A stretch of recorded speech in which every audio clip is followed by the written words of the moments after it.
Starling internet বাংলাদেশে এক বিস্ময়কর ইন্টারনেট ব্যবস্থার সূচনা হচ্ছে, সেটি হচ্ছে স্টারলিং ইন্টারনেট।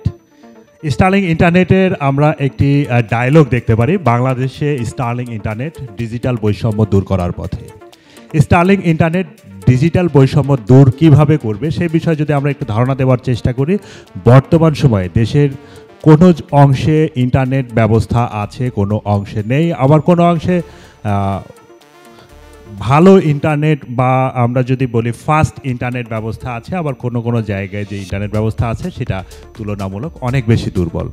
তো এই যে বৈষম্য বা কোথাও আছে কোথাও ইন্টারনেটের ব্যবস্থা নাই, এই বৈষম্য দূর করার জন্যই বাংলাদেশ সরকার বাংলাদেশে স্টারলিং ইন্টারনেটের ব্যবস্থা করেছে এবং খুব শীঘ্রই বাংলাদেশে পাবলিক পর্যায়ে স্টারলিং ইন্টারনেটের ব্যবহার শুরু হতে যাচ্ছে।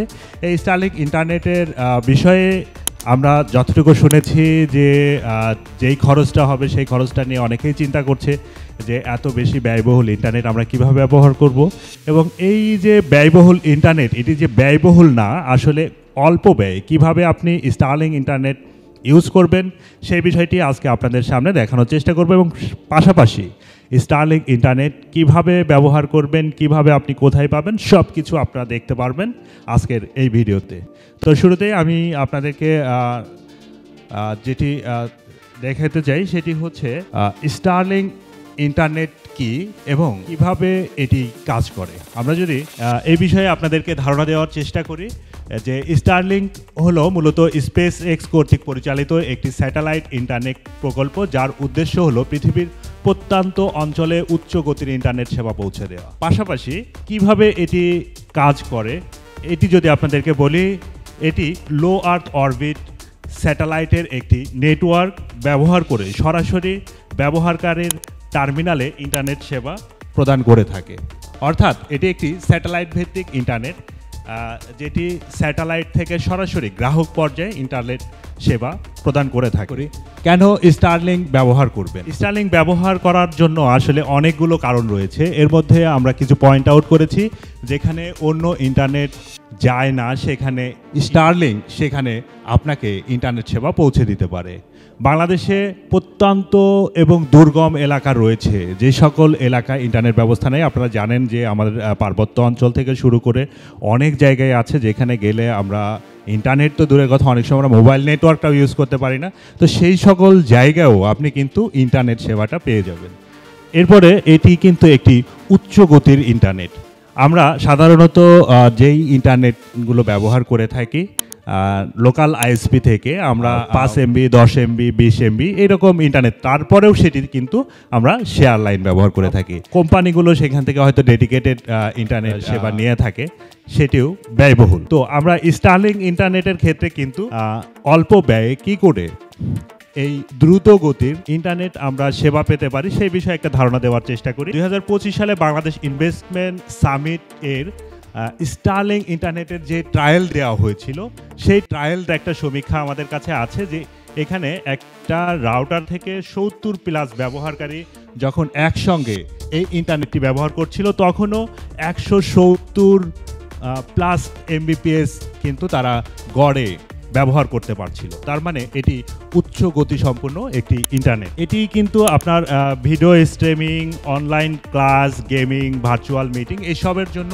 আপনার খুবই চমকপ্রদ একটি সলিউশন। এছাড়া আরও কিছু কারণ রয়েছে, যে কারণগুলো আমরা দেখে নিতে পারি। ডিজিটাল শিক্ষা, চিকিৎসা সেবা সহজ হবে। অর্থাৎ দেশের প্রত্যন্ত অঞ্চলগুলোর কথা যদি আমরা চিন্তা করি, যেখানে শিক্ষা ব্যবস্থা ডিজিটালাইজ করাটা খুবই কঠিন একটা ব্যাপার, সেখানে কিন্তু এই ইন্টারনেট সেবার মাধ্যমে ডিজিটাল শিক্ষানীতি প্রণয়ন করাটা অনেক বেশি সহজ হবে। পাশাপাশি চিকিৎসা সেবার ক্ষেত্রেও আমরা কিন্তু ইন্টারনেট সেবার মাধ্যমে টেলিমেডিসিন যেটা বলে থাকি আমরা, সেই টেলিমেডিসিন সেবার ক্ষেত্রেও কিন্তু এটি হতে পারে একটি যুগান্তকারী একটি সম্ভাবনা। দুর্যোগ বা বিপর্যয়ের সময় সচল থাকবে। এই কিছুদিন আগেই কিন্তু বাংলাদেশের ফেনী, নোয়াখালী অঞ্চলে একটি বন্যা হয়ে গেল, এবং এই সময়টা এমন একটি সময় ছিল যখন সেখানকার মানুষ ইলেকট্রিসিটি অভাবে সামগ্রিকভাবে যোগাযোগ বিচ্ছিন্ন হয়ে পড়েছিল, এবং সেখানে মোবাইল নেটওয়ার্কও কিন্তু বন্ধ হয়ে গিয়েছিল। তো স্টারলিংক যদি থাকতো সেই সময়ে তাহলে কিন্তু তারা অন্তত ইন্টারনেটের সঙ্গে কানেক্টেড থাকতে পারতো। শুধুমাত্র তারা যদি পাওয়ার সোর্স তাদের কাছে থাকতো, সেই পাওয়ার সোর্সের মাধ্যমেই তারা কিন্তু ইন্টারনেট সেবার ভেতরে কানেক্টেড থাকতে পারতো। তো আমরা এরপরে যেটা দেখতে পাচ্ছি যে স্টারলিংক কিভাবে কাজ করে। স্টারলিংক সাধারণত এটির দুইটা অংশ থাকে, একটি হচ্ছে যে আউটডোর ডিশ এবং আরেকটা হচ্ছে যে ইনডোর রাউটার। আউটডোর ডিশটা সাধারণত আপনার বিল্ডিংয়ের ছাদে অথবা আপনার বাসার রুফে আপনি এটি সেট করবেন এবং এটির যে রাউটারটা রয়েছে সেটি আপনার বাসা ভেতরে থাকবে। তো এই দুইটি পার্ট মূলত স্টারলিংকের। আমরা যেভাবে আকাশ টিভি ব্যবহার করে থাকি ঠিক সেরকমই এখানে কিন্তু দুইটি পার্ট রয়েছে। স্টারলিংক ইন্টারনেট সেট আপ ডায়াগ্রামটা আসলে কেমন হয়, এখানে একটা জিনিস খেয়াল করুন যে আমাদের যেই ডিশটি রয়েছে যেটি সরাসরি স্যাটেলাইটের সঙ্গে কানেক্ট হয়, সেখান থেকে আমরা একটা কেবলের মাধ্যমে আমরা সরাসরি কিন্তু রাউটারের সাথে কানেক্ট করতে পারছি এবং রাউটার থেকে কিন্তু আমরা একটা পাওয়ার দিয়ে আমরা বোথ ডিভাইসটাকে পাওয়ার দিতে পারি। পাশাপাশি আমরা কিন্তু আমাদের বাসায় যেই ওয়াইফাই রাউটারগুলো ব্যবহার করি সেই রাউটারগুলোতেও আমরা কানেক্ট করতে পারছি। সেই ক্ষেত্রে আমরা একটা বাইপাস করার জন্য আমরা একটা মডিউল ইউজ করলেই কিন্তু আমরা এই ইন্টারনেটটা আমাদের বাসায় যেই রাউটারগুলো ব্যবহার করি সেই রাউটারে আমরা দিয়ে দিতে পারছি এবং সেখান থেকে আমরা অন্যান্য ডিভাইসগুলো কানেক্ট করতে পারছিলাম। কিভাবে ব্যবহার করবেন এবং কিভাবে ব্যবহার করলে এটির খরচ আপনাদের কাছে অনেক বেশি কমে যাবে। একটা জিনিস খেয়াল করুন যে এটি একটি সার্ভার র্যাক, এটি একটি সার্ভার র্যাক এবং এটি একটি ফেস প্লেট। বর্তমান সময়ে বাংলাদেশের সব থেকে দুর্বিষহ যে ব্যাপারটা সেটি হচ্ছে যে এই শহরটাকে নোংরা করে ফেলেছে ইন্টারনেটের এই তারগুলো বা লাইনগুলো। আপনি ঢাকা শহরের রাস্তাঘাটে যেখানেই তাকান আপনি আকাশ দেখতে পারবেন না, মাকড়সার জালের মতো জঞ্জাল হয়ে আছে এই পুরো শহরটা জুড়ে, যেখানে আপনি এই ইন্টারনেটের কেবলগুলোকে কোনোভাবে রিমুভও করতে পারছেন না। আবার একটা ব্যাপার খেয়াল করুন যে ইন্টারনেট সেবা আমাদের দেশে আসার পর থেকে আমরা এটিকে খুব দ্রুতভাবে গ্রহণ করেছি ঠিকই, কিন্তু এটির সঠিক পরিকল্পনা না থাকার কারণে একটি সুন্দর অ্যাপার্টমেন্টে আমরা দেখি যে ইন্টারনেট লাইনটা ঝুলে বাইরে দিয়ে জানালা দিয়ে ভেন্টিলেটর দিয়ে বিভিন্নভাবে একটা বাসার ভেতরে এই লাইনটা ঢোকানো হয় এবং বাসার ভেতরে ঢোকানোর পরেও আমরা দেখি যে সেই লাইনটা মানে দেওয়ালে ক্লিপ করে বা ঝুলায় বিভিন্নভাবে ছড়ায় থাকে। মানে একটা চরম বিশৃঙ্খলা, কারণ আমাদের ইন্টারনেট ব্যবহারের সঠিক পরিকল্পনা এখন পর্যন্ত করা হয়নি। তো সেটি আপনারা কিভাবে করবেন সেই বিষয়ে আপনাদেরকে ধারণা দেওয়ার চেষ্টা করি। একটা জিনিস খেয়াল করুন যে এখানে দুটি সার্ভার র্যাক রয়েছে। আমরা যখন একটি অফিসে সলিউশন করি তখন কিন্তু আমরা এগুলো করে থাকি। পাশাপাশি আপনার যে অ্যাপার্টমেন্টগুলো আছে সেই অ্যাপার্টমেন্টগুলোতে আপনি যেমন গ্যাসের লাইন, পানির লাইন, ইলেকট্রিক লাইন, এই লাইনগুলো আপনি সেন্ট্রালেই করছেন। আপনার অ্যাপার্টমেন্টের একটি সাবস্টেশন থাকছে, সেই সাবস্টেশন থেকে আপনি পুরো বিল্ডিংটাকে কিন্তু আপনি ইলেকট্রিসিটি সাপ্লাই করছেন। একইভাবে আপনি যদি আপনার বিল্ডিংয়ে এরকম একটি সার্ভার র্যাক ইউজ করেন যেখান থেকে পুরো বিল্ডিংয়ে আপনি ইন্টারনেট সেবা পৌঁছে দিবেন বা লাইনটা করে রাখবেন, অর্থাৎ আপনি ইন্টারনেট এবং সচেতন হতে গেলে অবশ্যই আপনাকে আপনার বাড়ি করার সময় অথবা অফিস করার সময় ইলেকট্রিক লাইনের পাশাপাশি কিন্তু আপনার এই লাইনগুলো করে ফেলতে হবে। দেখেন এখানে একটা ফেস প্লেট দেখাচ্ছি। এই ফেস প্লেটটার কাজ কিন্তু এই যে আপনি সুইচ বোর্ডের পাশে এরকম একটা প্লেট থাকবে যেখান থেকে আপনি ইন্টারনেট লাইনটা সহজে নিতে পারছেন। এবং আমরা এখানে আরেকটা জিনিস খেয়াল করেন যে আমাদের মাঝখানে যে ছবিটি রয়েছে এখানে একটি স্টারলিংকের রাউটার আছে।